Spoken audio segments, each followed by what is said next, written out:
Kenny.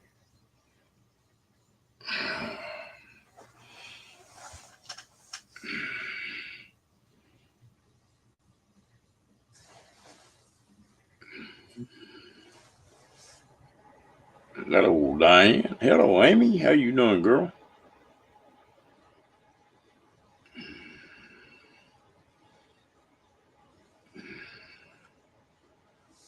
Oh,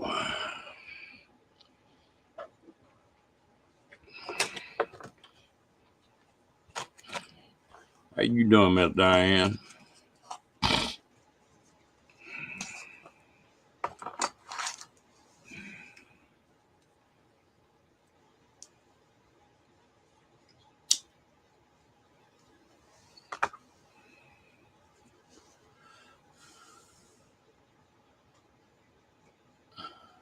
Well, dang it, girl.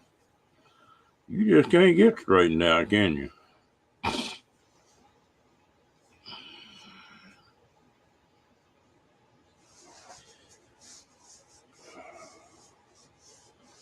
Yeah, I hate that. A lot of that crud running around.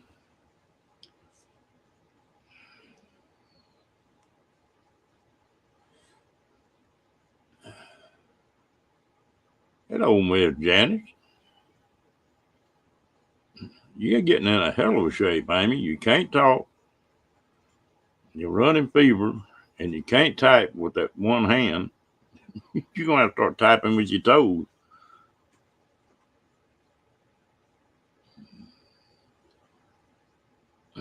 You got you hiring a kite, Diane?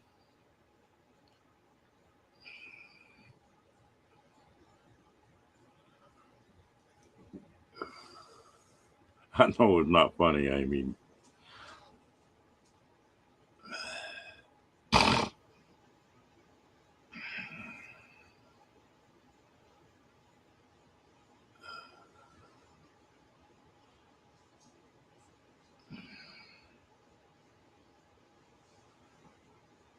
Low flying kite, okay.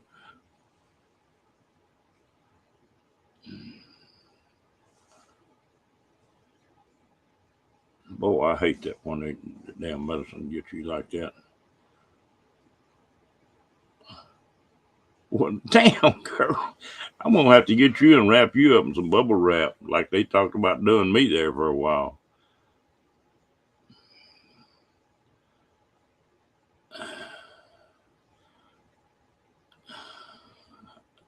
I can hear Diane now, Janice. Look at the trunk on that elephant.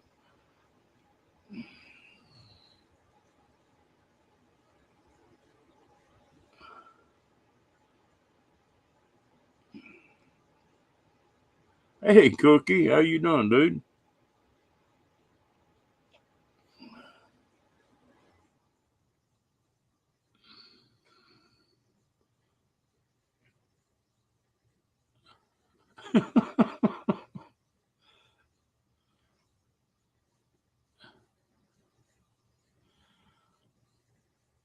Yeah.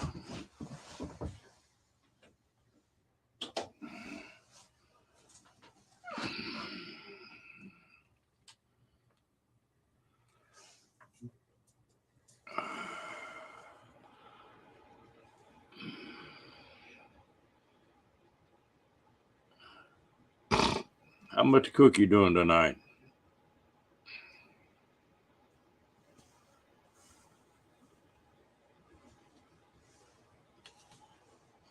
Uh-oh. Hello, Bad. How you doing, buddy?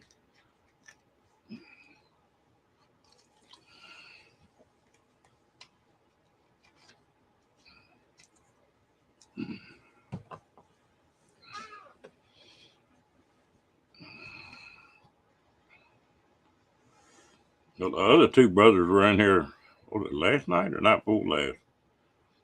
And you didn't even show up.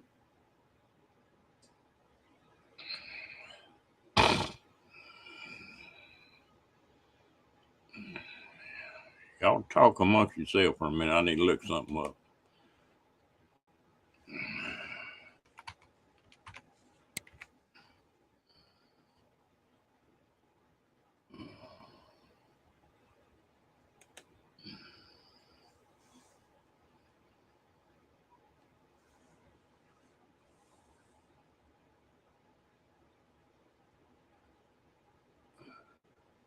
66 tomorrow.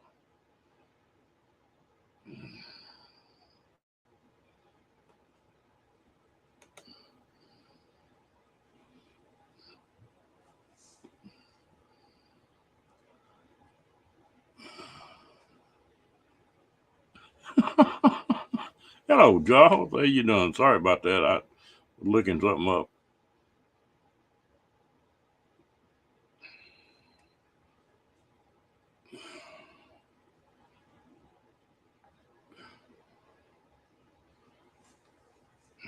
Hell, it's gonna be look like it's gonna be a pretty day here tomorrow. 33 tonight, but it's supposed to be 66 tomorrow.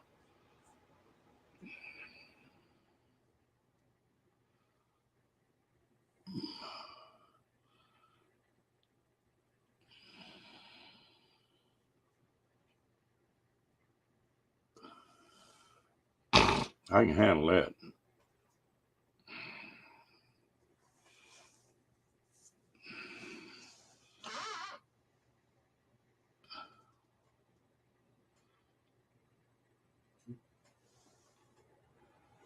Dutch Bros, what's that, Joe?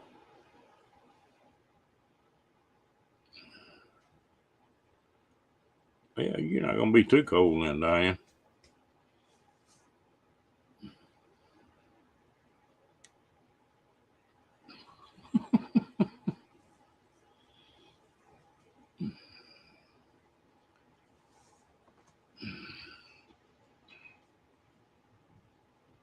Oh, okay.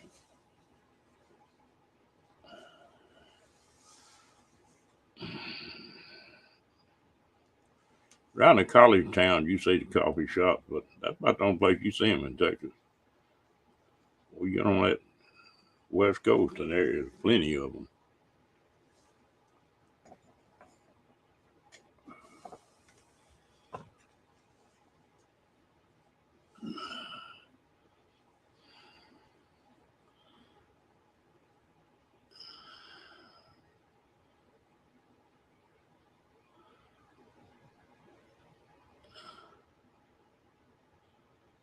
Hey, Timmy Ray, how you doing, bud?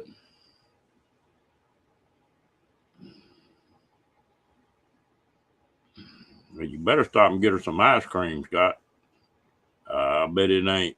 Just ask Ann.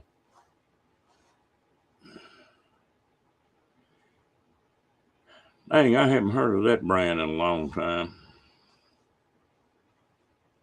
We used to have that around here. I haven't seen any of that in a long time here.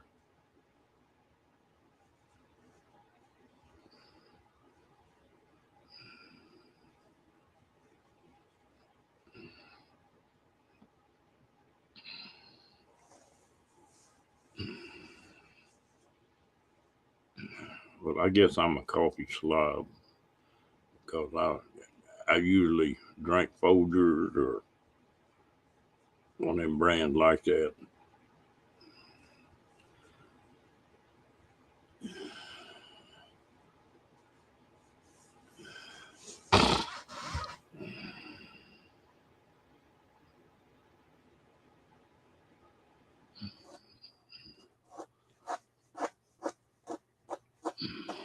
Well, that's good, Timmy Ray. I appreciate it.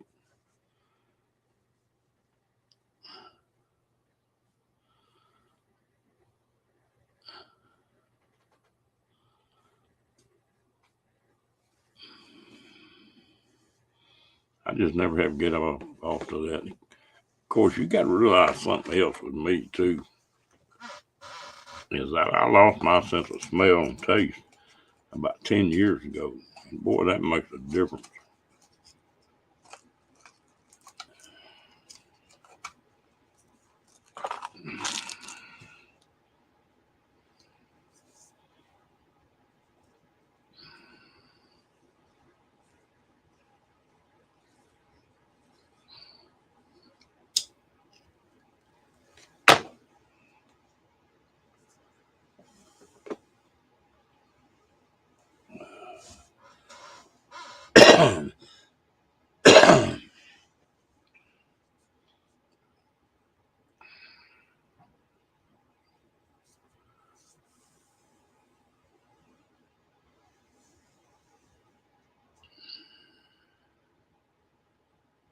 Yep, I guess so. It tastes good to me, so that's all that matters. I usually drink that Maxwell House Original Blend. That's the one I like the best. Like I say, I'm a coffee slob, I guess. One thing I don't like though is instant coffee.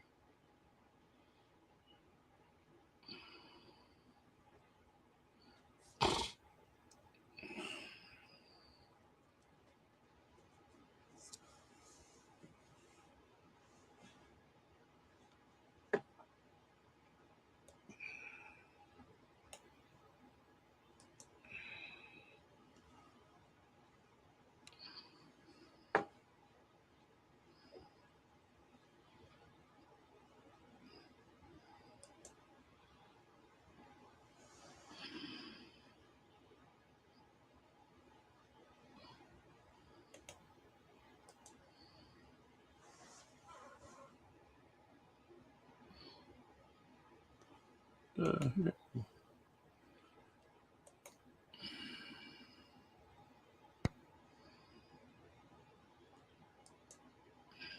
yeah, it seemed like it was kicking your butt the other night.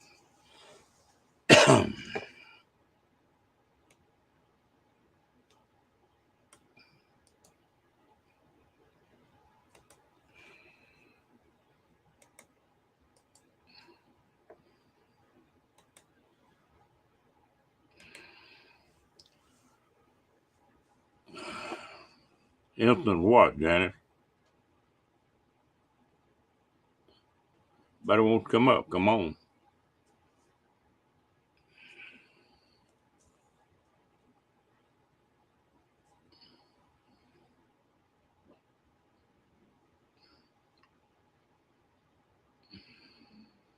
Man, you're slipping, Janet.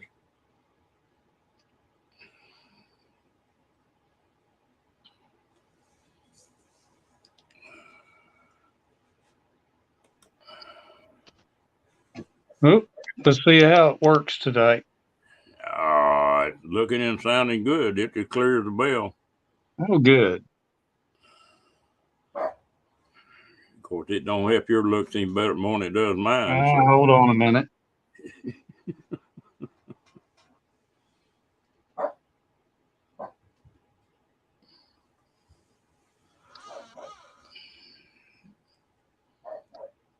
Okay, how's that? oh, that's fine. It was all right. Yeah, I had to pause YouTube. Oh, okay. I would. It It, was it funny. was echoing back on me. I didn't catch the echo on this end. Oh, I caught it on this end. Of course, I need to change stuff around here so I can see the chat.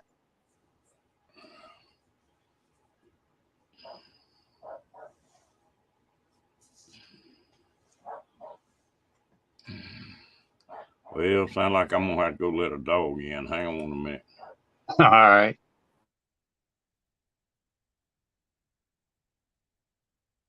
Hey, Badge. Hey, Timmy. Yeah, I was on Captain Jack's earlier. Hey, Diane.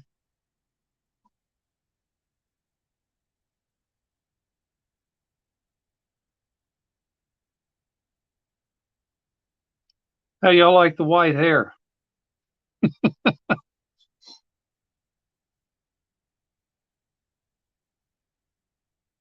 Said I'm gonna let it grow out and dress up as Santa.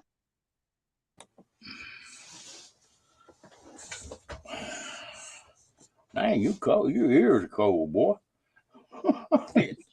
His ears are just cold as ice. Mm. You know, the more hair he's got, I'm surprised his cold weather don't bother him, but it don't seem to. Well, I tell you what, the cold don't bother Foxy at all. She got that thick coat on her. Yeah. That It's Yorkie the days was like that. Yeah, it's the heat in the summertime up here that she don't like.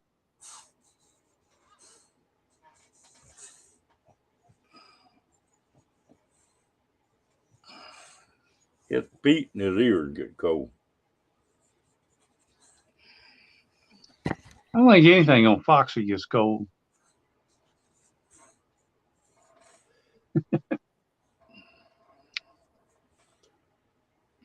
Come here.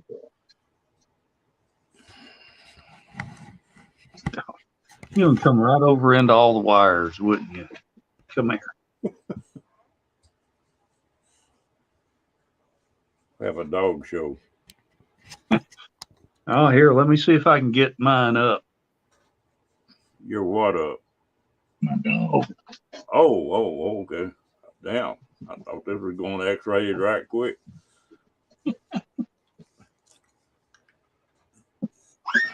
No, she don't want to get up here.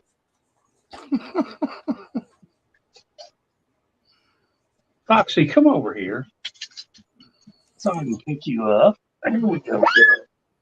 She don't like to be picked up too much. There she is. That.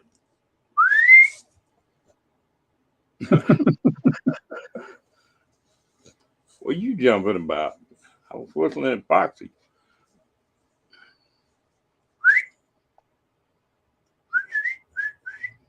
Looky here, Foxy.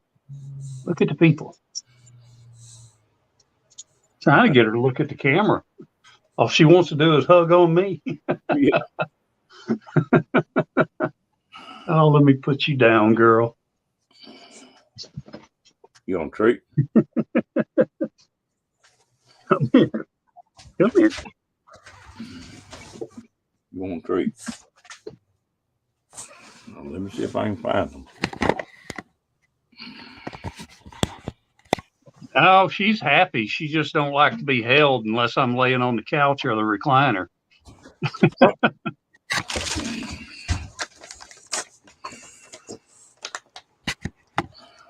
And I don't have a small camera where I can just move it around. I got a tablet sitting in front of me. Oh, okay.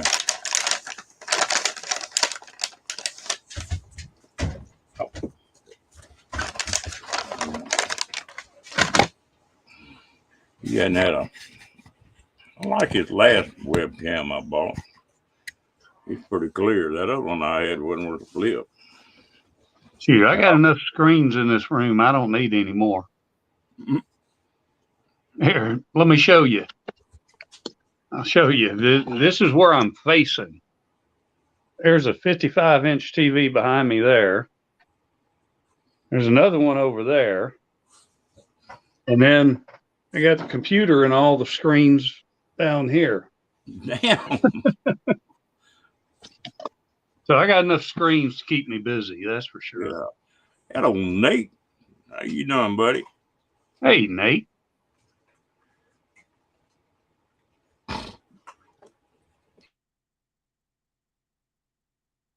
Oh. Anybody else want to come on up? Come on up. There. I've been driving Rocky crazy. I tore the front end of my trailer out and took that Murphy bed down and redone a different bed in it. And you don't know what to think about having all his playhouse tore up. Let me find it, Timmy. Yeah, I was on Captain Jack's earlier. Is that what you was talking about?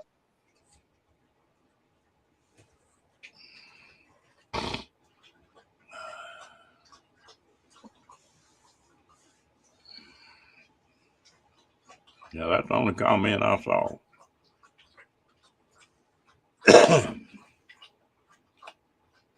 About the woman. Oh boy, I may not read that one, Timmy.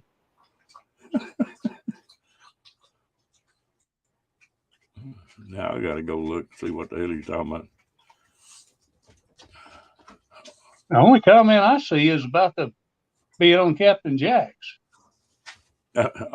He said he thought Cookie was a woman until he saw you up on Captain Jack.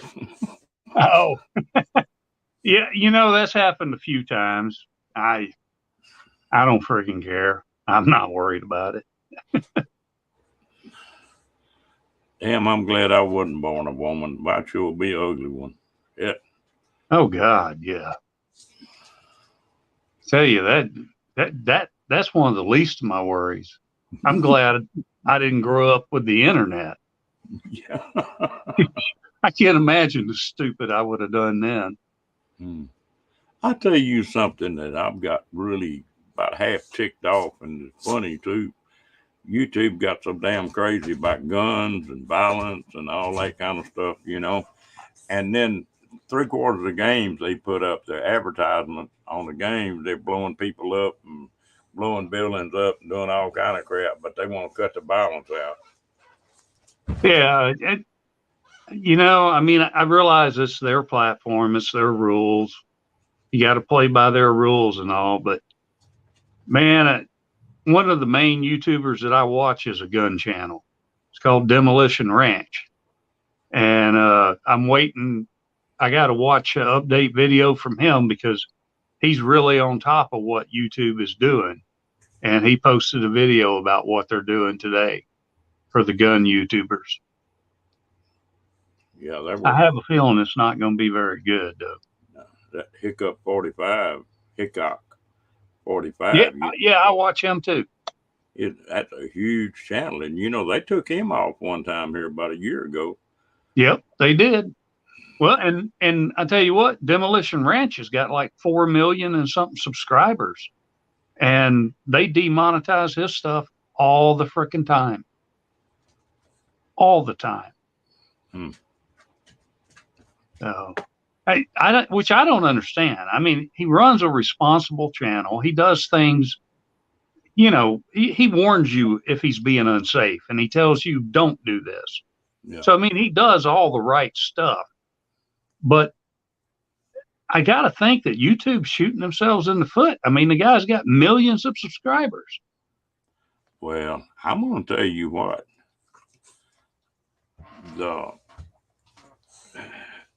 I think YouTube is shooting themselves in the foot. I think people are dropping out of YouTube and starting to go try these other TikTok and Rumble and some more. Well, I mean, I don't post on YouTube, but I do on TikTok. Yeah. But that's only because it's easier. Well, I guess I'm fixing to get serious about posting on here, but I may try a couple of these other deals too. Well, I'll be honest with you. The YouTubers that I watch that are actually making money, which is mostly selling videos and a few of the gun channels, they don't do live streams. They make content. Yeah. And that's what people watch. The live streams have been great during the pandemic. I mean, it gave you social interaction and everything else when you didn't have it. But the money is in the content. It really is. At least that's the way I see it. Not that I know a damn thing. Yeah, Google is not hurting for money, but I think YouTube is hurting. I've got Nate, I have not heard that. Last time I heard anything is Google never figured out how to make YouTube make a penny. Well, I know there's not near as many people on it as there was. Yeah. I had a bunch of channels that I used to watch have dropped off. And I mean, okay, well, that's changed, Nate. That has changed, Nate. Last time I looked, they hadn't figured out how to make YouTube make money on YouTube. But I guess they took enough of it away from the creators that they have finally.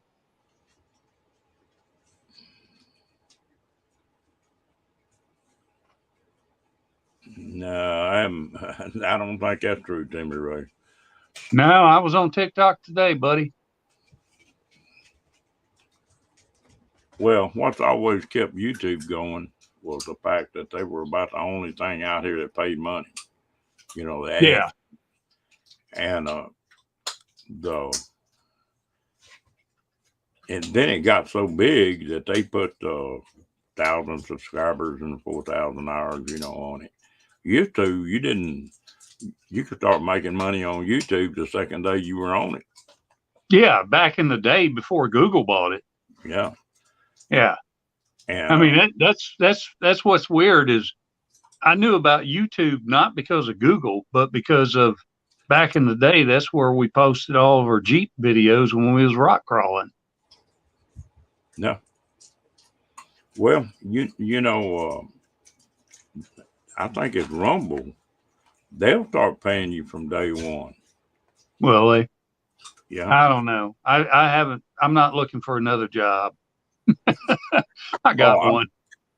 I doubt if I'll ever monetize, but Yeah. I think that does.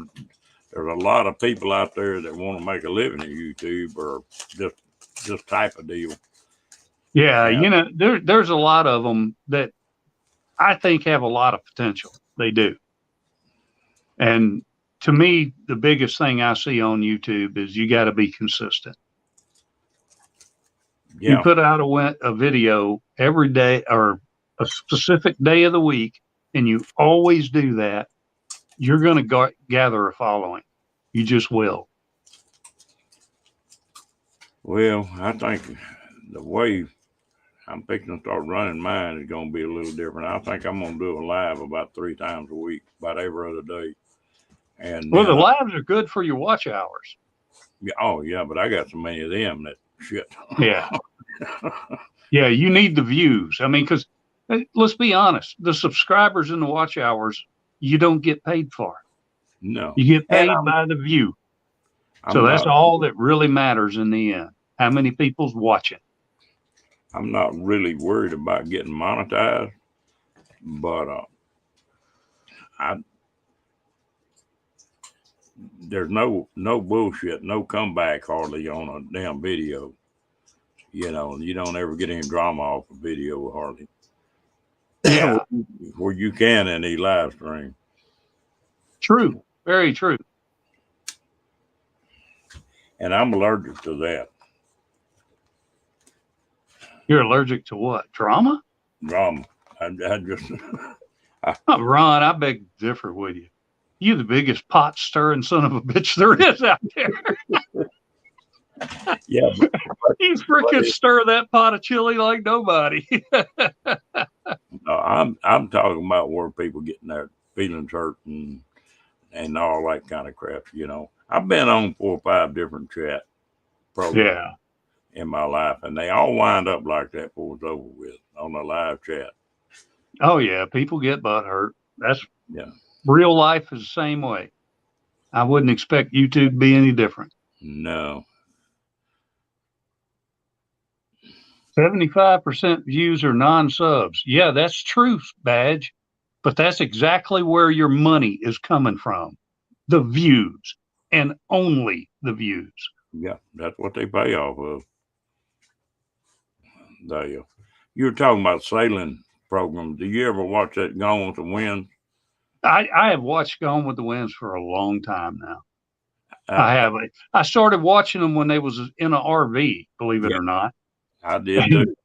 And then they went and bought the sailboat, which I don't know if I ever told you. That was my original retirement dream. I was going to buy a sailboat and just go live in the Caribbean the rest of my life.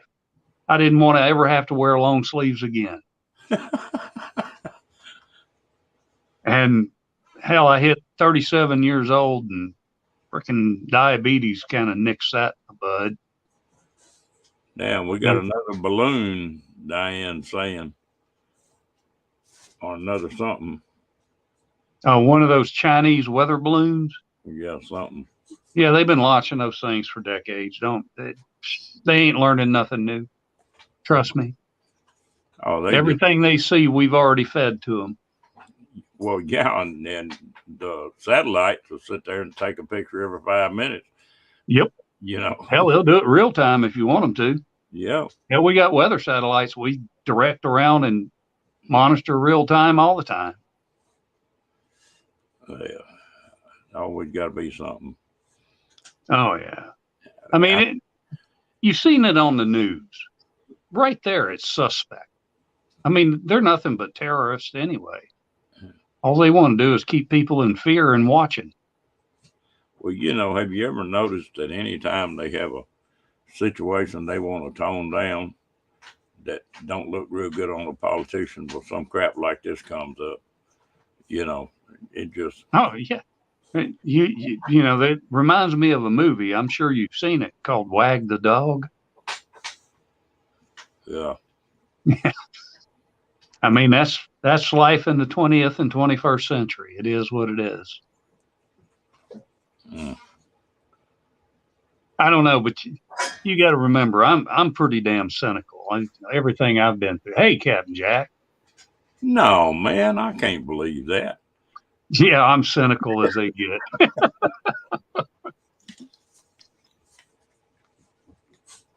You know, there's Rambling Rocketeer. Aloha, girl.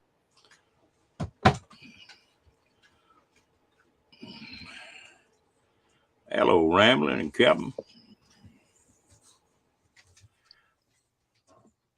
I tell you what, my biggest one is I've got, I've got a cousin that's a school teacher, and her husband's a superintendent of school.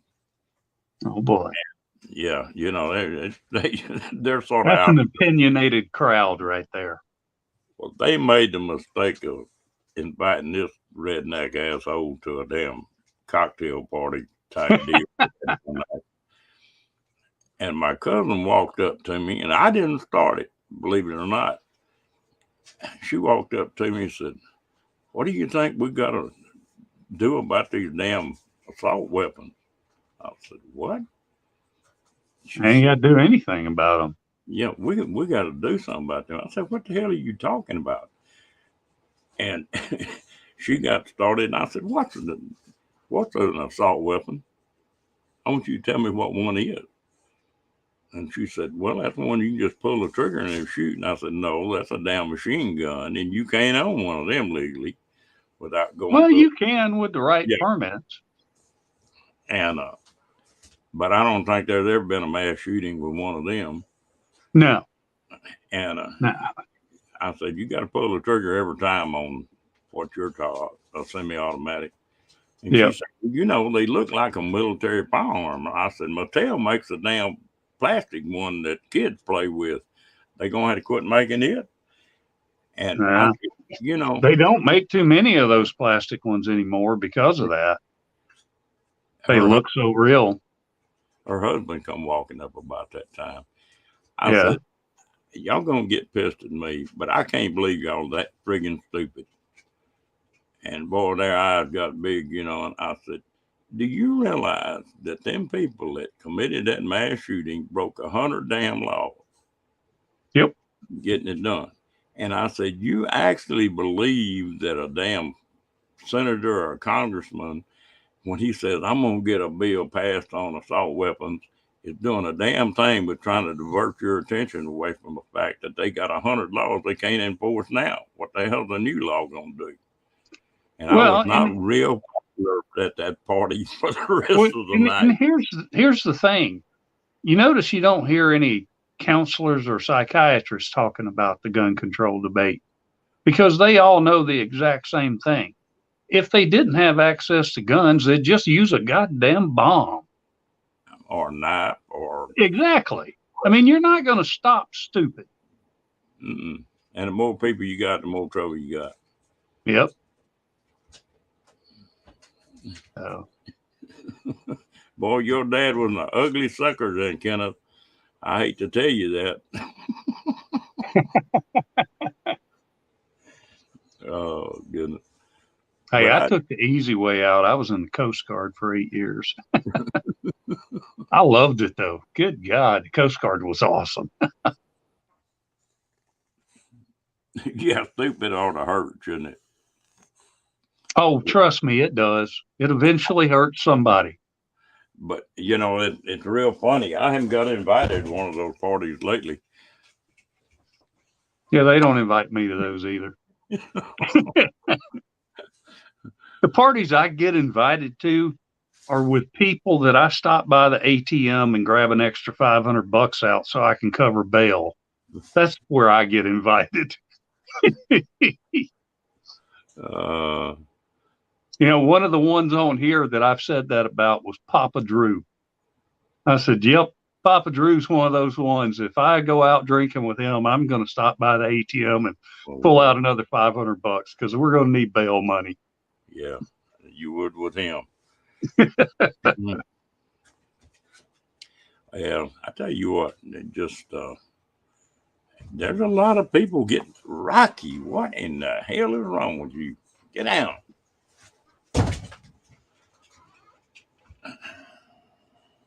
Now he's mad.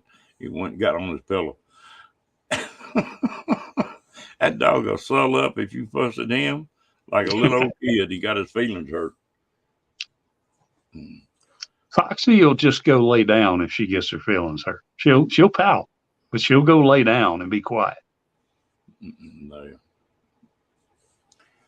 Well, you know, I guess, like I say, I'm a redneck. Ain't no doubt about that.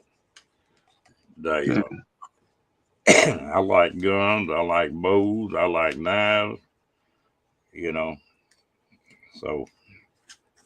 You can assign whatever label you want to me, but I guarantee you about every second of my life, I'm within an arm's reach of the weapon, including right now. Yep, me too. A couple of them. Yeah. Well, I've only got one loaded. Yeah. All the rest of them are in a closet somewhere. Well, there's just not many places I go that I don't have to worry about it. And I tell you what, now in Texas, they're kicking ass and taking names on a lot of these robberies and stuff now that they're pulling down here in Texas. Oh, yeah, they always have. You never hear about those stories where they stop stuff, though. You hear about the school shootings and stuff. Yeah. You're starting to hear about it now. You're only hearing about it in Texas. We ain't hearing about it up here. That might be. Yeah. I can promise you Kansas City ain't reporting on anything like that. Everything they show is negative. I had one of my buddies bought a new Jeep. I don't know, it's been about 3 or 4 years ago when he bought it, but he bought it with a standard transmission in it. Yeah. And he pulled up in his driveway and a car pulled up behind him and 3 guys jumped out with guns and drug him out of his Jeep. And one time he didn't have a gun with him. And they jumped in that Jeep and were going to steal it. And they couldn't drive a damn thing because it was a standard. That's good. I like that kind of poetic justice. They showed a picture of it as an 80-year-old woman. And I laughed a lot, like choked. 80-year-old woman went to some shopping center. And she walked out. And there's 2 guys messing around her car, trying to get in the car or had the door open, getting. And she pulled a gun out and run them off. And, good for her. Got in the car and she couldn't start it. And come to find out, it was the same model car, but it wasn't her car.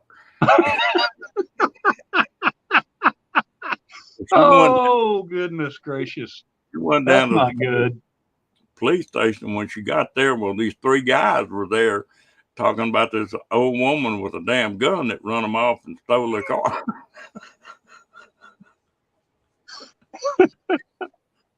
Oh, God, that's a classic.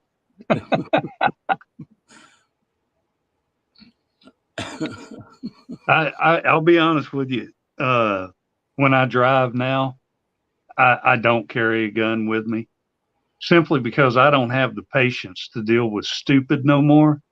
And I don't need that option. No. I'm going to go to prison. Well, I can't say that. No, I mean, the leather vest and that leather jacket I wear when I ride that bike, it got holsters built into the inside of them now. Being on a bike is totally different than being in a car. When I rode my bike, I was always packing. But I got tickled. Everything they make now has got a pistol holster inside of it. And you don't have to unzip it to get to it either. Well, Ron, if you think about it, especially if you're riding a Harley, those suckers are so valuable today. Oh, Lord. They will steal them in a heartbeat. And how often do you get out of the darn thing and the keys are in your pocket and you never lock it? I'm pretty good about locking the front end. Don't do no good, but Well, no, but if you don't use the key, then all you got to do is turn the knob and it's open, ready. yeah. Well, I mean, I'll lock that steering wheel sideways.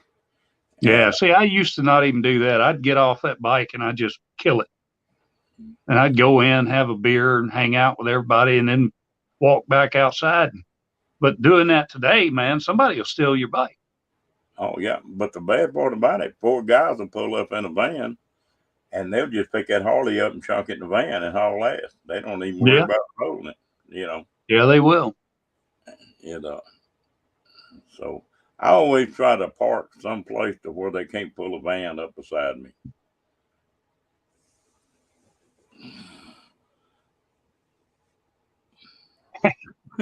Captain Jack, I have a special spot or area that I go to for every store I go into. That way I'm not looking for my car when I come out. I know where it's at.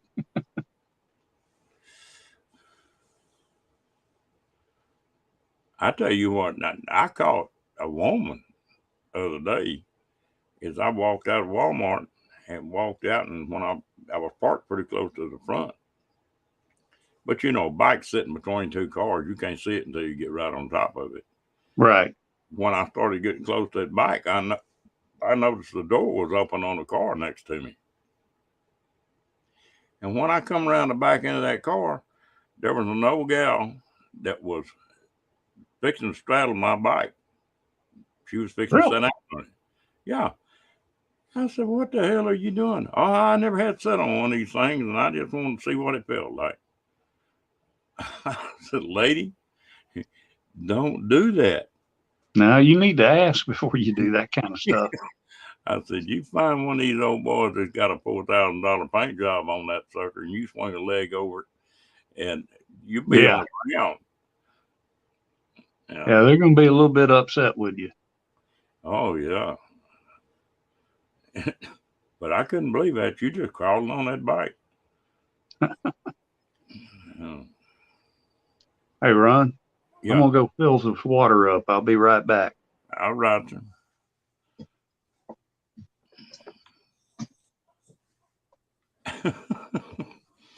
Well, I tell you what, I like the laws in Texas. You can carry a gun as long as you're not a felon or a mental case. You can't. You can just carry a gun anywhere you want to, conceal, not conceal, whatever.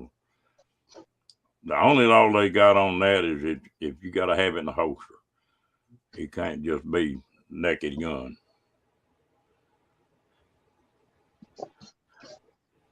Well, see, here in Missouri, they did I can't remember how they passed it in, but they basically have what they call constitutional carry.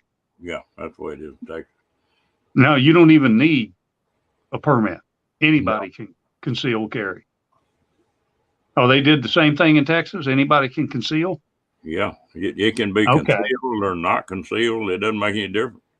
Yeah, there's a lot of states that have open carry, but I was surprised whenever Missouri passed that and said, no, anybody can conceal carry. Of course, St. Louis and Kansas City immediately passed laws that stopped it. Well, But I don't think anywhere else had. Maybe Columbia. though, I'll tell you a little story, Janice, about these guns. It sounds bad, but I'm sure Cookie's seen some of the same thing. When I was overseas, there's nothing in the world worse than a bunch of GIs, whatever branch of service they're in, especially in combat, about fighting and raising sand when they get to drinking and partying. Oh, yeah. And I walked in them places where there'd be 50 GIs in there. Every one of them had a M16, a couple grenades on the web belt, maybe a law, enough junk to blow half Waco up. Yep. And they'd get in a fight and they'd pull all that junk off and And then go go to toe to toe. because Yeah. they wasn't going to win because everybody else in that damn place had a gun too. If they put a gun on somebody, it was going to be instant. Oh, And yeah. I've never, of all the times I've been in them kind of places, I've never seen a gun pull on somebody. I've seen Well, a lot of fights. I'll tell you a little story here, Ron. I was stationed in Honolulu, Hawaii on a ship. Okay. This was from 1990 to 93. Every time we got underway, we went to Alaska, just about, did fisheries patrols. Well, we would pull into this little bitty community in the Aleutian Islands called Dutch Harbor. You might have heard of it. Yeah. They kind of popularized it on Deadliest Catch. Well, before Deadliest Catch ever heard of it, Playboy dubbed it the most dangerous bar in America. And it's called the Elbow Room. And that's all it is an elbow. And they'll have a one-man band in the corner. And then the only people that pull into Dutch Harbor, Alaska are fishing boats and the Coast Guard. Well, who's the one people that the fishing boats don't like? The people out there enforcing the laws on them. So naturally, you get the coasties and the fishermen in a little bitty tiny bar. It's a fight every damn time we pull into port. It never works out. But yeah, it's a little place called the Elbow Room in Dutch Harbor, Alaska. And it was billed by Playboy as the toughest bar in America. And I can totally understand why. There's a bar. What's the name of that damn town? Longview, Texas. Okay, I know Longview. You ever go to the Rio Palma? Cool. Doesn't ring a bell. There was a big nightclub there called the Rio. And that's where the chicken wire in front of the band got started. Oh, yeah. Kind of like on Roadhouse. Yeah. Well, they started a long time before Roadhouse got made. Oh, and yeah. It was always a joke that when you walked into that bar, they'd stop and check and see if you had a gun. If you didn't have one, they'd give one to you. Yep, that sounds right. And boy, it was a rough joint. Whew. I tell you, did you ever you used to spend some time around Lafayette, didn't you? Yeah, when I was at Fort Polk, I did. Not a whole lot. Okay. Did you ever get down? Oh, well, you was at Fort Polk. Did you ever get over to the lighthouse in Alexandria? Oh yeah. That's my old stomping grounds there. Really? Oh yeah. That's where we went out. I lived in Grant Parish. Alexandria was our stomping grounds. We went to the lighthouse down there every weekend. That was some good times, though. We used to call it the bulb. Yeah. And then they had late nights open up right beside it because I don't know if you remember, but the bars all had to close down at 2:00 in Louisiana. Well, then they built late nights right beside it, and it was bring your own. And they had setups, and you paid $25 to get in. And then they would party from 2 to 6. And we always called that the Bloody Bucket because it was always a fight. That was some good times back in them days. Oh, man, I haven't been there in years. Of course, I don't think it's been open for years. A lot of them places. When they passed that law, if you go in a bar and you get too much to drink, and then you go have a wreck, they want to sue the bar. That did a lot of them, man. Yeah. I don't know. Now you'd have 100 DWIs if you did like we did back in them days. Oh, God. I'm I'm 53 years old and I've never had a DUI. I Me either. don't want to start having them now. Mhm. But in my youth, there's a few times that I can honestly say if I'd have been pulled over, I'd have got one. Oh yeah. Well, the Texas Highway Patrol. There was a guy named Spears was the head of the Texas Highway Patrol when I was growing up, and his uh, what he wanted his patrolmen to live by was you're out there to help the public. Right. So if there's a woman's got a flat tire, stop and help her. Or if you need to get a car off a road, you're there to serve the public. And there's been several times that I've had buddies of mine that were just falling down drunk, and highway patrol would stop them. And I've got waved down a couple times that anybody in here that hadn't been drinking, if they had, drive his car home and take his damn keys and lock them up someplace. Yeah. And They can't get away with that anymore. no, and the I had one old boy he was the world's worst about getting drunk. I had to drive because I couldn't walk. Yeah, there you go, Captain Jack. He'd fall out of the car. I saw him fall out of the car one time, get out to talk to a highway patrol.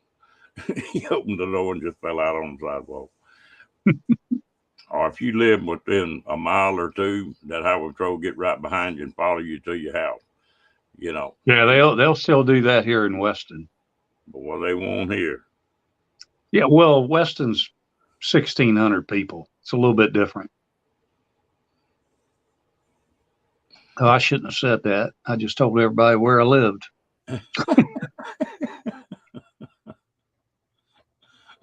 Oh Lord.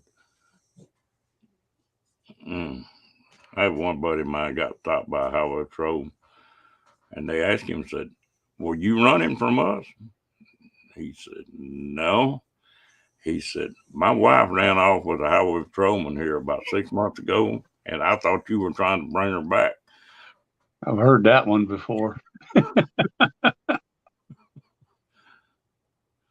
Oh Lord. I bet you I can't even keep track of what they're saying in the chat no more.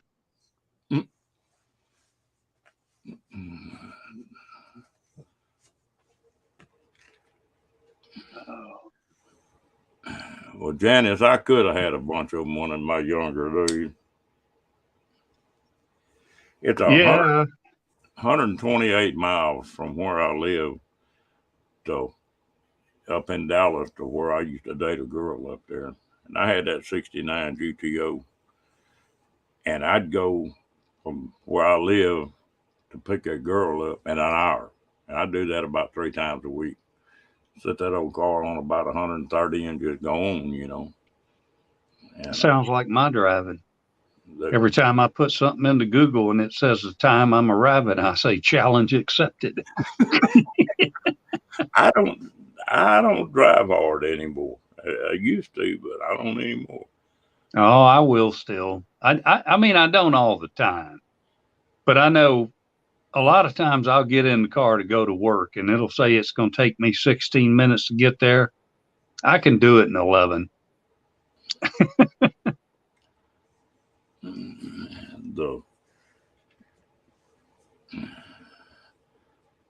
I think when I got started pulling them RVs and then pulling them cargo trailers, that sort of slowed me down, because you were having to,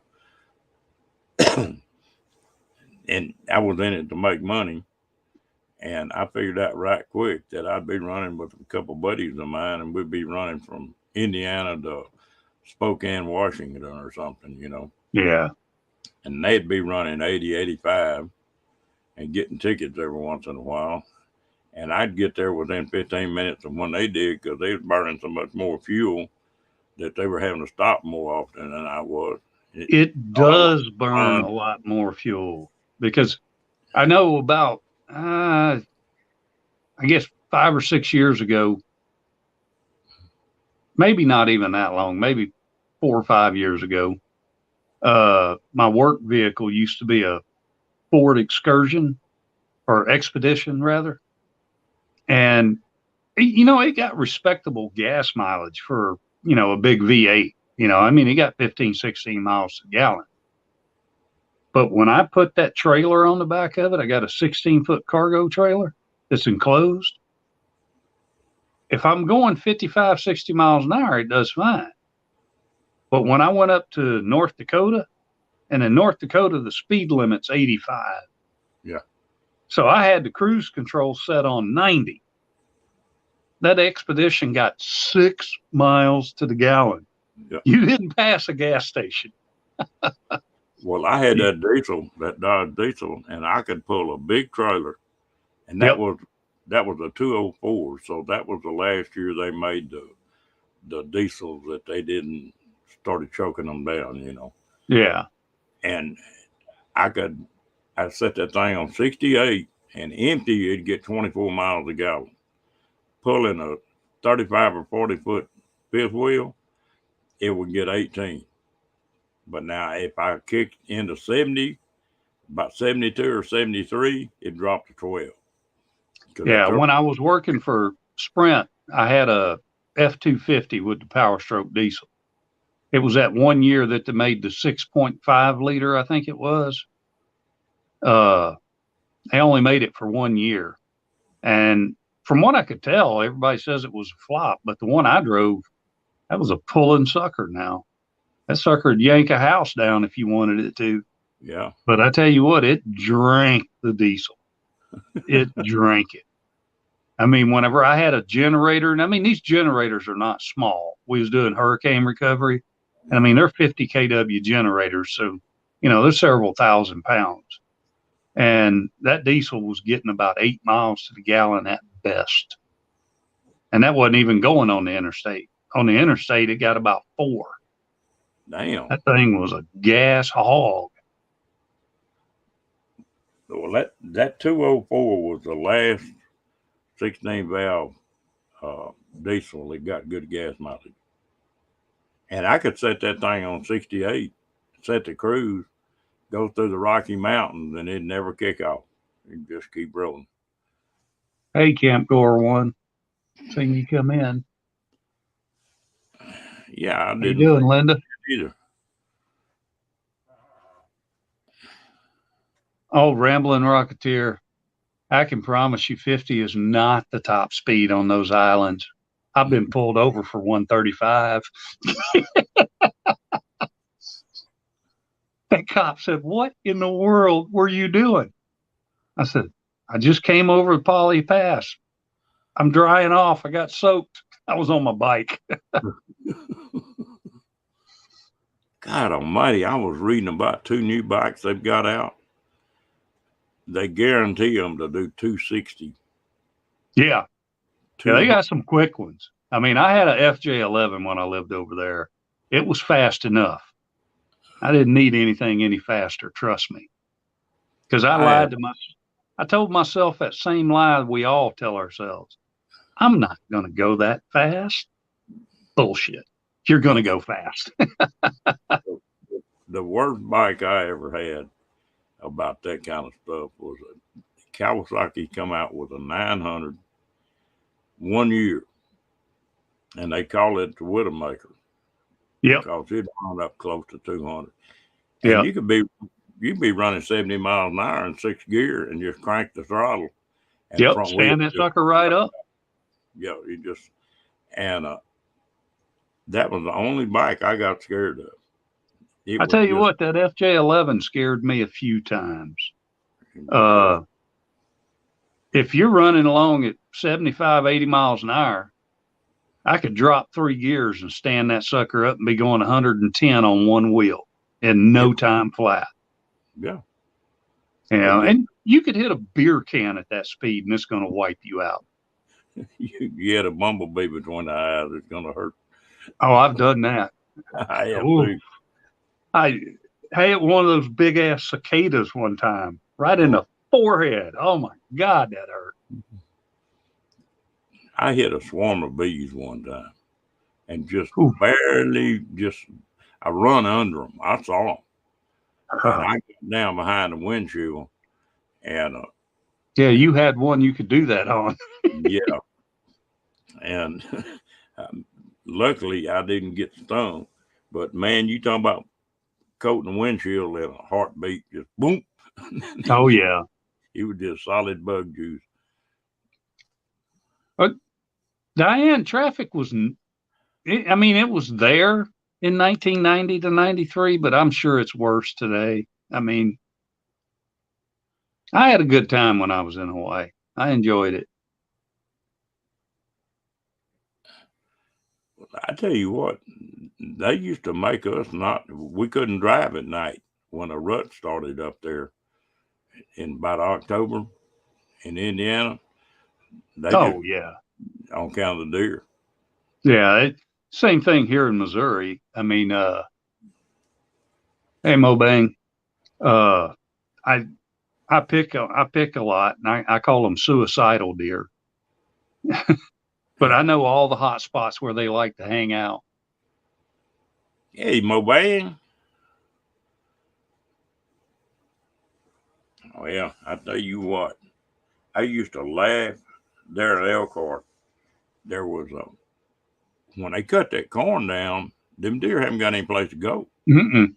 Just a little bitty strips of wood down the fence lines and down the creeks, And there Well, was they're out there eating all that corn anyway. All the they live in the corn during the. Yeah, all them volunteers that come out of that combine when they harvest it, they're munching that stuff. But though there was a huge buck, I'm talking about a trophy class whitetail. Oh yeah. And the 3 years that I was up there, he spent deer season in a lady's rose bush flower bed for 3 years. They get out there and start hunting, and boom, next day he'd be up in that, and he lived right there. Yeah, he didn't leave the roses, huh? No, he stayed with the I roses. tell you, Ron, I've hunted a lot in my life, and I think there are a lot of deer that cannot be taken legally. Oh They yeah, just they go to nocturnal and they just shut down in hunting season, and you're not ever going to see them when you can legally shoot them. one of those trail cams they got now drive you crazy. Mm-hmm. You'll have a big buck coming in there, and but you'll never see him in the daylight. No. But the way they get big is they don't dance to the same drummer as the rest of the deer. No, they're not stupid. Yeah, and they. I've killed some big deer and killed a lot of deer, but the I got tickled here a while back. I was on a bow hunting forum. They had a guy on here that opened a little bow shop up, and he was a smart ass. Now I'm talking about he was God's gift to everybody. And he kept on and kept on one day talking some crap that wasn't true. And I called him on it. And he said, well, I guess I got the credentials to voice my opinion. I said, oh, really? He said, yeah. Said, I've taken 8 bucks with a bow. And I went to laughing. And he said, what's so damn funny? I said, I'm a little older than you are, but I quit counting when I took 120. I, I used to take 5 deer every year with a bow. And Well, deer, I don't have the patience for bow hunting. I never did. But if you get good enough with one, it ain't no different than a gun. no, I don't have to wait for him to get close to me with a gun. I can reach out there at 400 yards and smoke his ass. My last deer I killed, I was in Colorado, and it hunting mule deer. And I was driving down the road in the national forest, and I saw a real nice buck up on the side of one of them mountains. And I bailed out and grabbed 3 or 4 arrows and caught my bow, and my wife was with me, just parked on the side of the road. And I started getting up that mountain. Well, I got to the point where that deer was getting sort of goosey. And so I put a rangefinder on him and pulled back and shot and hit him. And he ran a little bit, and I saw him go down. And How far away was he? 138 yards. With a bow? With a bow. I've killed That's impressive. That's impressive. A lot of deer at 100 yards with a bow. Well, what That's was funny, impressive. a game warden pulled up, just as I shot that deer. And so I went back down. I didn't even have a knife on me. I went back down and was going to leave some of my gear there and then pick a knife up and go get that deer. And that game warden was talking to me, and he said he had a dog with him. He said, "You mind if I take that dog up there and work him on that blood trail?" I said, "No, come on." So we started up. He said, "Where'd you shoot from?" And I said, "Right up here, because I've got a deal that anytime, even with a gun, if I shoot a deer, I'll take my cap off and drop it right there."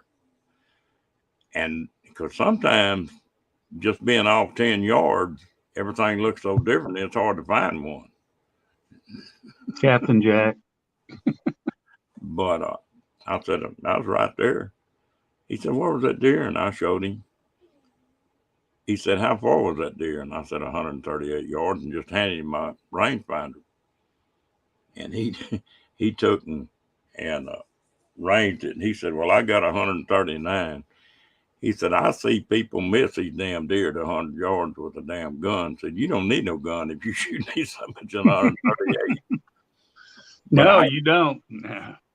I was ranked on up there pretty good in 3Ds and was sponsored by a couple of boat companies.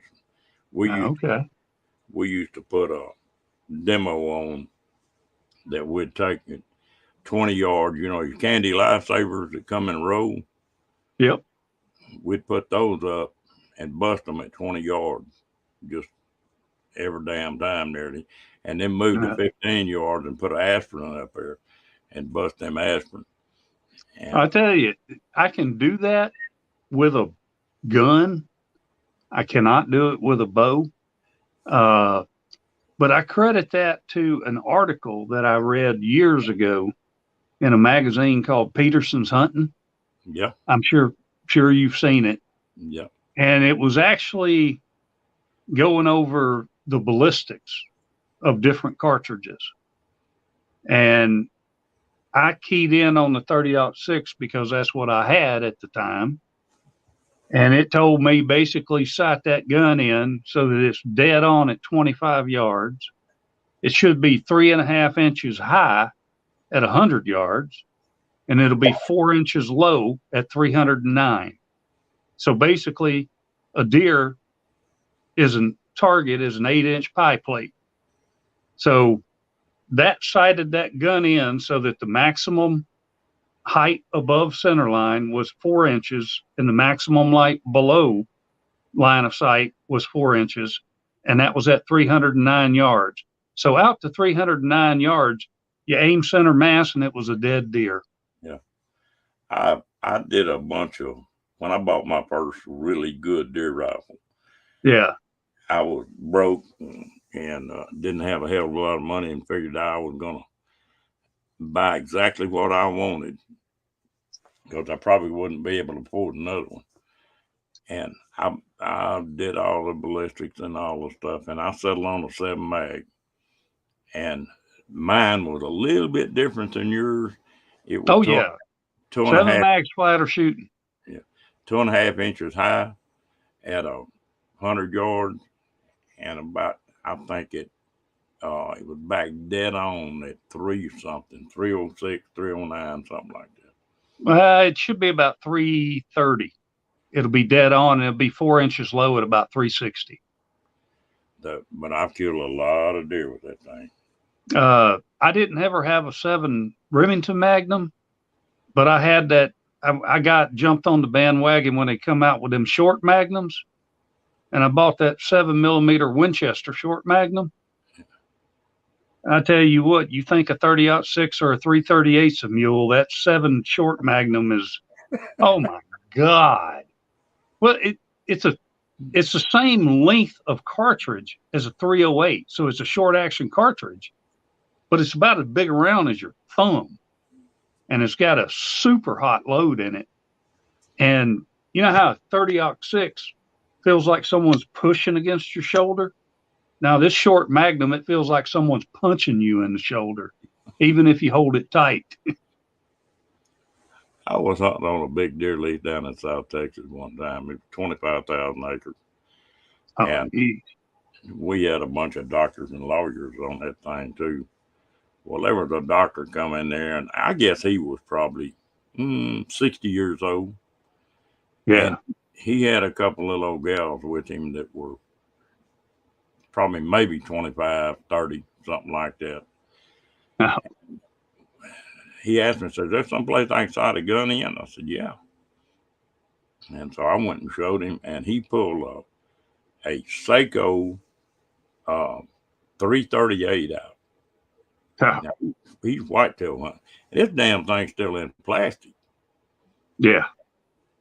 And I said, "Have you ever shot any big guns?" He said, "Oh, I shot 22s and stuff like that when I was a kid."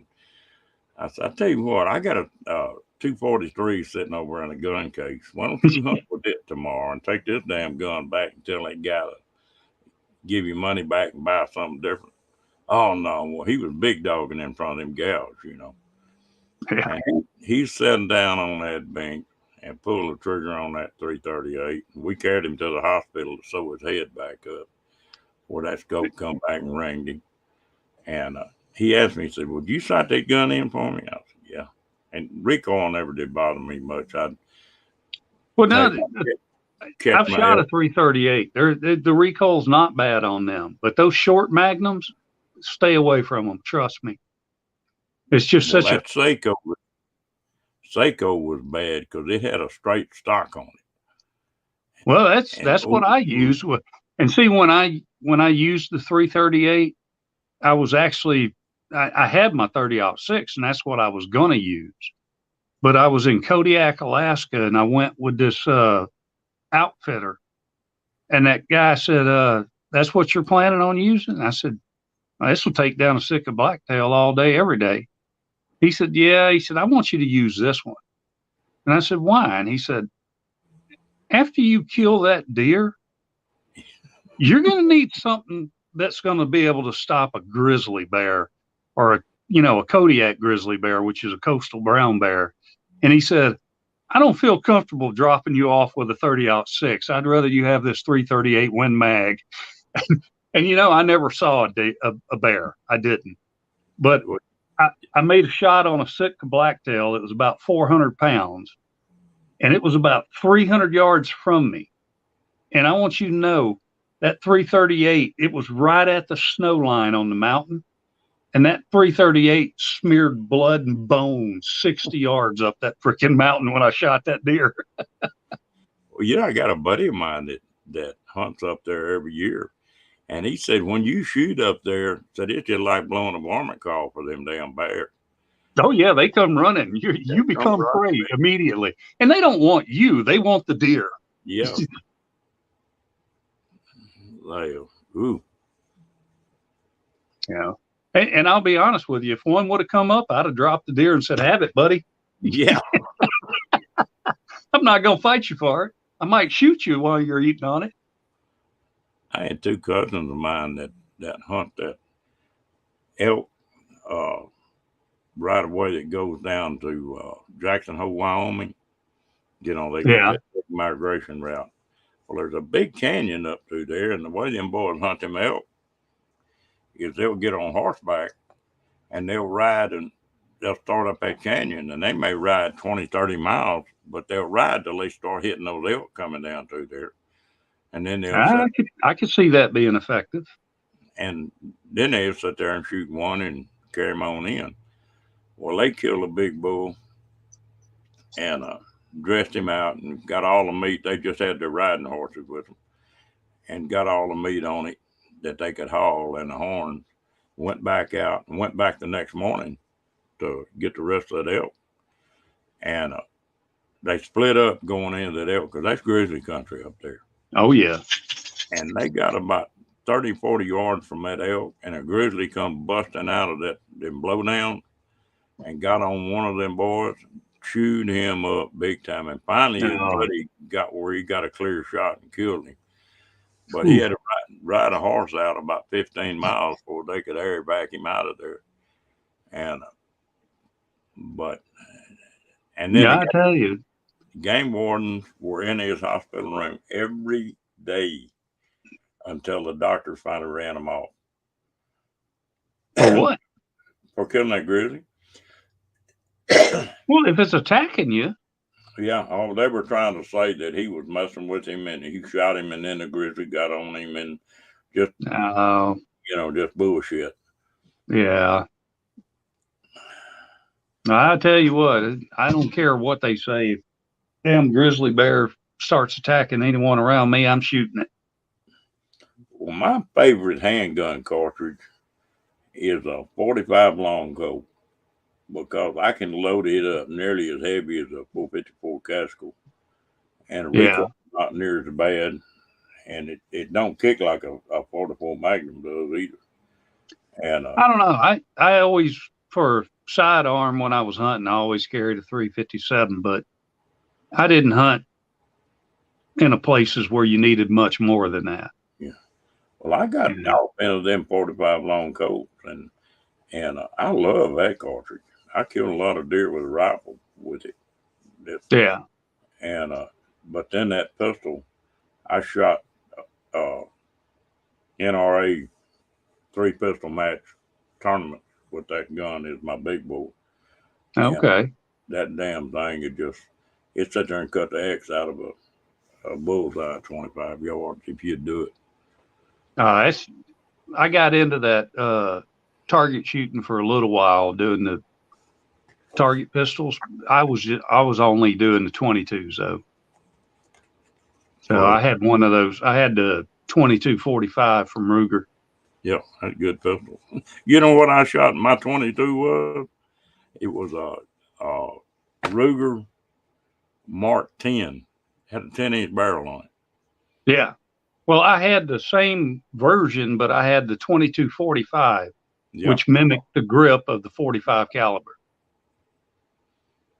That damn pistol was. I've sat down on the bench before where I can just rest my hand and put 30 rounds in a damn as big as a quarter. It just put a scope on it. Those little Ruger target pistols are, man, they're so accurate. The way I do my pistols when I get one is I'll spend the money for a mount, and I've got a couple 2 to 7 pistol scopes. Yep. And I'll work my reloads up until I get something that just stick it in the same hole, and then I'll take the scope and everything off of it and shoot it open sight, But I know. Well, see, I had the red dot scope. I love that red dot scope on that Ruger. That was a winning combination, man. Well, in those tournaments we shot, you shot 30 rounds of 22, 30 rounds of medium, which was a 38 special, or 357, but I shoot 38 specials in it. And then that 45 long Colt, you shot 30 rounds with each one. And so we didn't change guns or weapons. We just used the same weapon all the way through it. It was, man, I can't remember what it was called now, but it was timed and everything. It's been so many years since I did that. It's too hard to find a place to shoot anymore. Oh God, I got places all over here. Man, it's hard to find them around here. Now I got 2 ranges within 30 minutes of me. State owned, open to the public and free. Dang. Well, I enjoy them old things. The only kind of hunting I don't like is duck hunting or goose hunting. It's too cold and damn wet for me. I went duck hunting one time. I ain't going. It's cold. It's wet. That steel shot is expensive, and the ducks don't even taste good. Yeah. What's that joke they tell about a duck? That how you cook a duck, you take a piece of wood and nail him to it. Yeah. Put it in there, cook him for 4 hours, and take him out and throw the duck away and eat the piece of wood. Yeah, pretty much. Yeah. Like I went through 2 boxes of that $high steel shot. I didn't have nothing but a bruise on my shoulder and 2 little old scrawny wood ducks playing beside me. Because them wood ducks they'll dodge the shot. Yeah. As soon as they hear it go off, they're gone. Duck hunting just not my ball game. That buddy of mine, old Daryl, he loves it. My brother's nuts about it. I don't get it. I told him, I said, man, it's freaking cold out here at this time of the morning. I don't even like that about deer hunting. The only reason I go deer hunting is that's the only way you can get deer meat. Yeah. Well, I probably would quit hunting deer if I didn't like to eat them. Exactly. They, I used to put 5 in the freezer every year. I put 2 bucks and 3 does. That was the limit. Yeah, that's what it was in Arkansas, too. I hadn't done any hunting since I've been in Missouri. Uh, Missouri's got some big old deer. They got some huge ones. They like to jump out in front of cars in the morning times. Well, they about run the hunting in Texas. It's all private land, and it's got so damn expensive now that it's ridiculous. Well, and that's the way it is here. The public land is crowded, and the private land is all leased. Yeah. Well, and they passed a stupid ass law here, 5 or 6 years ago, and a buck had to be. You could shoot a spike, or one buck that was 13 inches or wider. It was a measurement, not a number of points. Yeah, but you had to judge it off his ears, and Well, that sounds difficult to do when you're looking through a scope. Yeah, and you gotta sit there and watch them a lot of the time. But what pisses me off about it, there's many a kid I've took hunting before, little 4-point or 6-point or something like that, and never killed a deer, and that's just a deer, a horn, first one he wants to kill, and they took that away. Well, if you look, a lot of states make an exception for hunters under 16. Yeah, Texas does. Because I know Arkansas did. But the other thing is they're killing all their good bucks off and all these freak bucks. Yeah. Used to, you'd see a freak buck maybe every 5 years. And now, the last year I hunted about 4 years ago, it was nothing to see 5 or 6 bucks that were big, old, heavy horn. And just a deformed looking rack. Yeah, just weird looking rack, drop points and all kind of stuff. And that's all they're going to have before long. Yeah. Captain Jack, I lived in Hot Springs, Arkansas. I lived at the main city for a little while, and then I moved up to the village. I picked a little gun up the other day that you would have got a kick out of, and I'd been looking for one for a long time. And what's that? It's a break barrel 22 Hornet. Oh, that is cool. I've always wanted a 22 Hornet. I just run across that thing and bought it right. You can't hardly. The other one I want to get is the 218B. Never owned one of them. I owned a Swift. Yeah. The 220? Yeah. Yep. I've got a 17 HMR right now that I enjoy the hell out of. That's one I never have owned. Boy, I tell you what, they're fun, but expensive. They're not as good of a squirrel rifle as you would think, because it's such a light bullet. If you've got any wind, the drift on that sucker is phenomenal. Well, that 220 Swift, I shot it when it was a light mist. Yeah. You could see them bullets run out there about 50 yards and blow up. Yep. Poof. They're moving so fast. Yeah. I have been to Lum and Abner's, Captain Jack.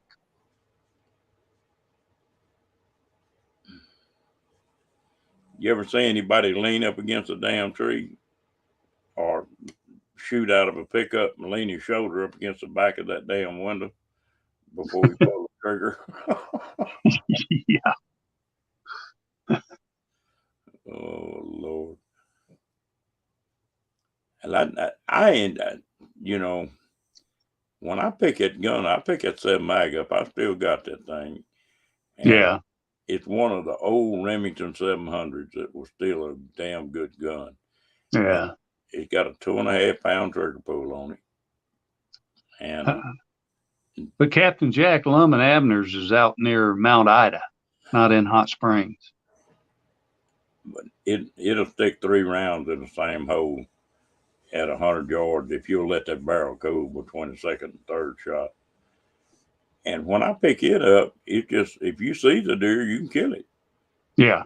If you can see the horns on that deer with your naked eye, I'm not talking about detail, but just tell he got a decent rack on him.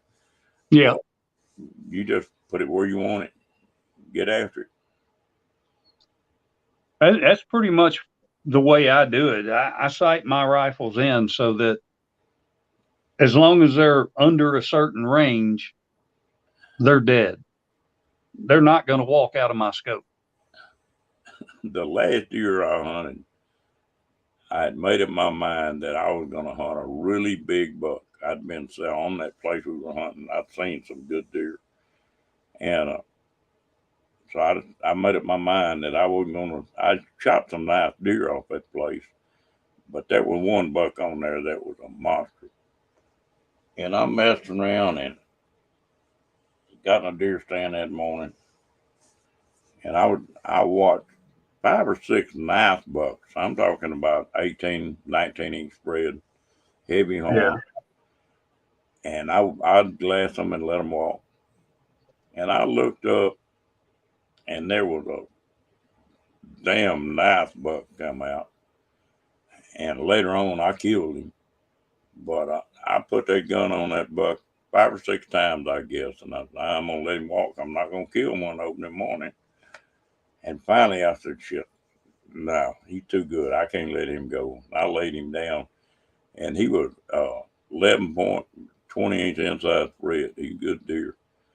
Well, see, I'll be honest with you, Ron. I've never been one that hunted for horns. I could care less. You can't eat them horns.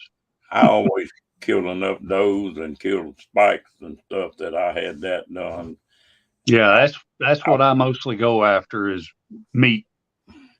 But I'd always hunt. I've killed some big deer. When long years ago, when I was in business, we built a second deer feeder made in the United States, and we shipped them things all over the world.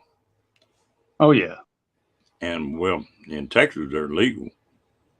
Well, a lot of those big ranches in South Texas that, 100,000 acres, 30,000 acres, and they'd be down there. They put one gun on 1,000 acres. If it's a 10,000 acre ranch, you put 10 people hunting it. That's it. And so I got to go hunt a lot of them places because I met them ranchers and stuff. So I killed some really big deer down there in South Texas. Yeah. Have a good night, Rambling Rocketeer. Yeah, you be good, man. Appreciate you coming in. But I'm not near as bloodthirsty as I used to be. Like I say, if it wasn't for making jerky and eating them, I wouldn't. Oh yeah. That's I've always said, it's freaking cold at 5 o'clock in the morning in deer season. Yeah. I'd much rather just go to the grocery store and buy it. I tell you what, I got to the point, of course, the clothes are so much better now. Oh, yeah. But I always had one deer stand that was a box stand.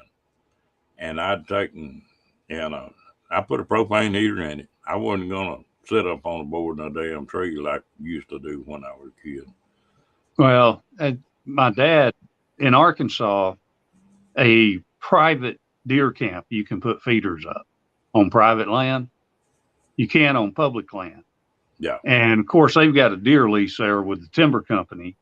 And it's one of the oldest established deer leases in Arkansas, if not the oldest. And they got shooting houses set up with sliding glass windows and heat and everything else. And you're sitting in there. I always laughed at them. I said, this ain't hunting. This is grocery shopping. Yeah. Because it's like, I'm not here for horns. Just put me where the meat is. They'll stick me on a stand, and they say the feeder goes off at 5:30. About 5:15, 15 deer sitting there looking at it, waiting on it to go off. I just pick out the biggest one and shoot it. It's funny. I've got where it's just a whole lot harder for me to pull that trigger than it used to be. I just, uh, like I say, I get my meat, and then the rest of them horns, I got a whole wall full of just skulls. Yeah, I don't think I've ever even done a skull mount. I got one pair of antlers that, or one skull where I shoved the darn thing in a firework or a fire ant bed and it ate all the meat off of it. And then I held on to that. But I ain't ever done nothing with it. It's in storage in Louisiana right now. I've got a hunt coming up here in about 3 or 4 months. It's a place that I've always heard that axis deer was the best eating meat you could find in a wild deer. I don't know if I would say it's the best. It's hard to beat elk. Elk's pretty freaking top notch. Yeah, elk is good. Have you ate any axis? I have, yeah, down in Texas. But I tell you what, when I was up in Alaska, they dropped us off on one of the uninhabited islands, and we went and got some caribou. Holy cow, that's good eating right there. I've ate caribou before. Man, that's delicious. Of course, it don't taste much different than elk. Not to me, it didn't anyway. Well, they got too many axis does down there. And for $400, you can go. They're pretty good sized animals. Yeah. And for $400, you can go in there and shoot. They claim you shoot as many as you want to shoot. If it do, I'm gonna pop a couple of them. They're getting overpopulated, and have they become a invasive species or something, or are they still got them all penned up? Oh no, they're free ranging herds all over Texas. Oh, so they've become invasive then. Yeah, and they get and I kind of saw that happening. I mean, that's kind of like here locally. I went to a little thing called Friendship Forest, and it's up in Atchison, Kansas. And they basically had people send them seeds from trees all around the world, and they planted the different things. Oh, shit. And I'm thinking right now it's well maintained and people are grooming stuff and keeping stuff from happening. But isn't this how we screwed up with invasive species before? I mean, just look at the kudzu down in the South, They thought, oh, this is great cover crop for frickin' roadways and stuff. Yeah, it covered everything. Yeah. Now they don't know what to do about it. I tell you what, there's one tree I've been trying to talk a buddy of mine into planting, and it's called Royal Empress something. Anyway, it's the fastest growing tree in the world. You can plant it and it'll grow 15 foot the first year. Where's it natural to? Doesn't sound like anything we need to plant here. But it's from Japan. Oh, okay. And the wood's called a Pawana, Pawna, and it's a real light wood, but it doesn't rot, and they're using it in campers and stuff now. Huh. And but those things, if you'll groom them, if you can get a tree trunk that's like 18 inches across, 8 foot long without any knots in it, they're bringing like $25,000 for that 8 foot section of tree. Wow. And if you just go to a regular sawmill, they bring real good money. And if I was younger, I'd plant some of them things because you can kill them. But if you cut them off, they'll sprout off that stump 7 times. You don't have to replant them again for 7. Really?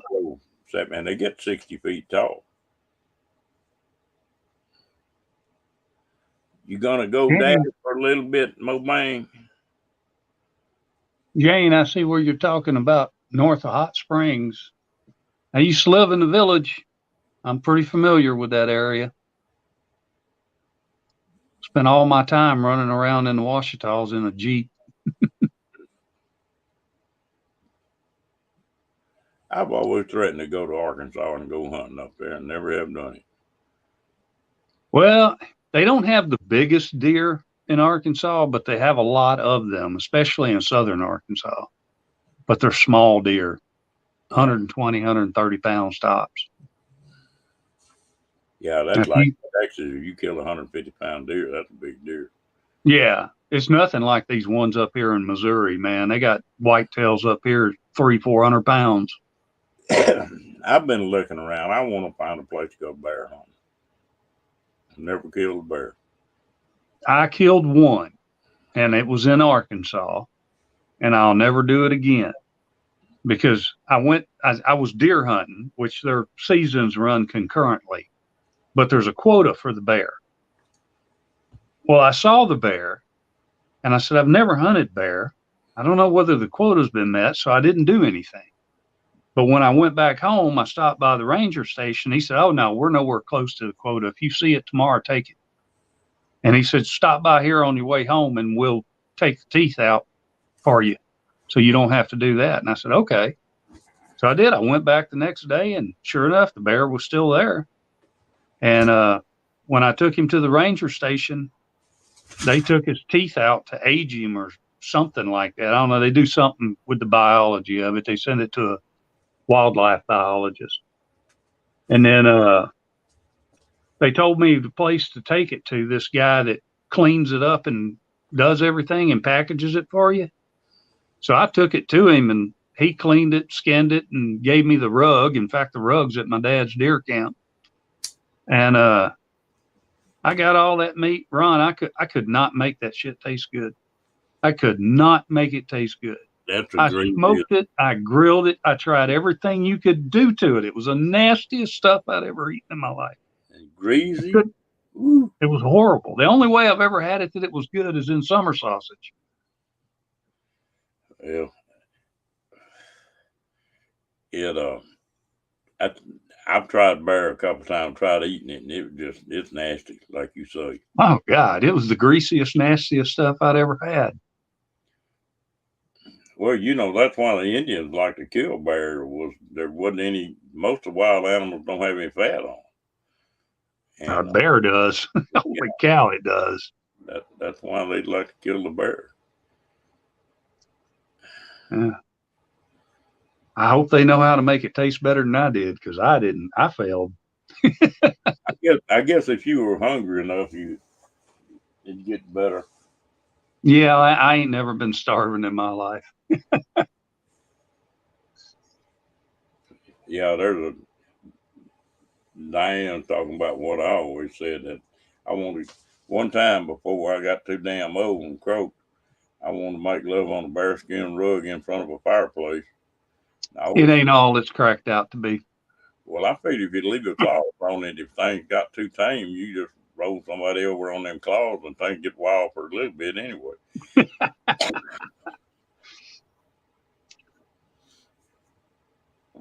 Oh, Lord.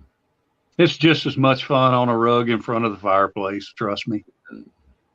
As long as you don't get no damn carpet burn. That's just battle scars. Love wounds. Oh, my goodness. Well, Diane, I didn't say it sucked.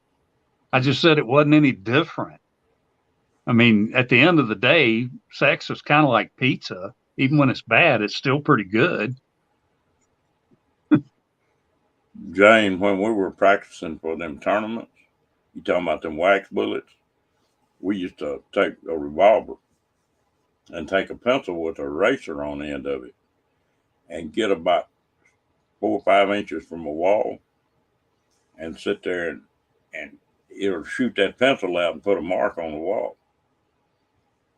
And you'd be surprised what kind of grip you could hold with it if you'd shoot it like you're supposed to. And we used to target practice like that with a revolver. You get used to holding the group. With a pencil eraser? Yeah, well, just get a regular pencil and sharpen it that had a eraser on the end of it. Well, that firing pin had hit that eraser, and you wouldn't believe Okay. how tight I it see grew. what you're saying now. And it takes you trigger control, and you could shoot a tight group with it. Boy, you could have a little bitty dot on that wall if you did it right. I thought you was talking about putting a pencil eraser inside the bullet, No, the cartridge as the bullet. That's what I thought you were saying. I'm sitting there envisioning shooting pencils. Like, that would be a pain in the butt loading all them bullets. oh Lord. I used to shoot when I was shooting them tournaments. I'd shoot a box of 22, Exactly, Captain Jack. a box of 38, and a box of 45 every day, at least 5 days a week. Now you talk about you had to reload. Yeah, whenever I had my 45, I was reloading. I cast my own bullets and the whole 9 yards. Now, well, see, I didn't cast my own bullets, but I did buy lead bullets that was not copper jacketed. Yeah. And this was in the 90s, the late 90s. I could reload the 45s for about 6 cents a piece. Where if you bought them, they were $25 for 50. So 50 cents a piece. So reloading was a substantial savings. I could reload a box of 38, 50 round box of 38 specials. Yeah. And I think it cost me $1.10 or something like that for 50 rounds. Yeah. Casting my own bullets and stuff. And I did wheel weight most of the time.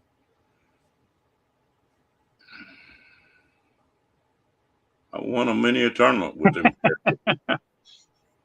Diane, I can't think of a situation where that would turn bad, whether you had a rug or not.